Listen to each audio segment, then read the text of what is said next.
خواست عزاداران حسینی از امارت اسلامی.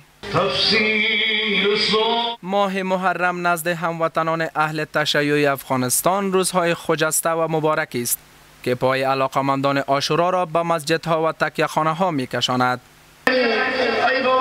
هر سال دلبستگان عاشورای حسینی روزهای محرم را به منظور یادبود از شهادت امام حسین نواده پیامبر بزرگ اسلام با مراسم ویژه برگزار می‌کنند.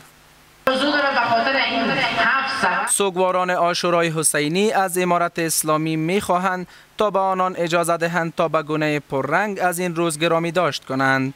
بسم الله الرحمن الرحیم.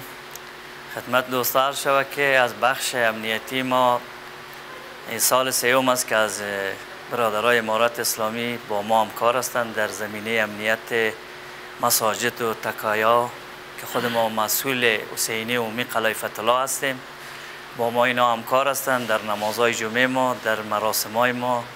برادرای مجاهدین با ما دوش و دوش وظیفه میکنند، امنیت تامین میکنند. شماری از عالمان دین پیام عاشورا را برای جهانیان درس آزادی و مردانگی برای دنیا می‌دانند.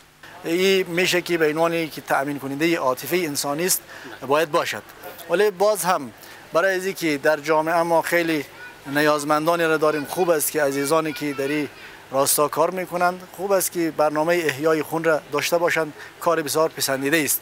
همزمان با این هموطنان اهل تشیع از امارت اسلامی خواستند تا امنیت آنان بیشتر از هر روز در روزهای ماه محرم تامین شود.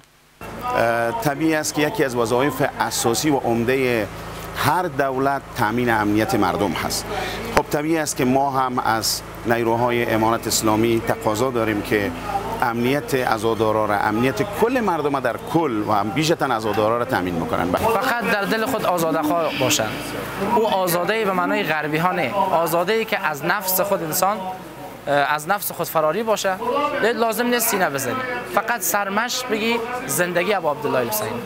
این در حال است که خالد زدران سخنگوی فرماندهی امنیه کابل به رسانه‌ها گفته بود که فرماندهی امنیه کابل دو کمیته فرهنگی و امنیتی را از بهر تامین امنیت عزاداران عاشورا در روزهای ماه محرم ایجاد کرده است.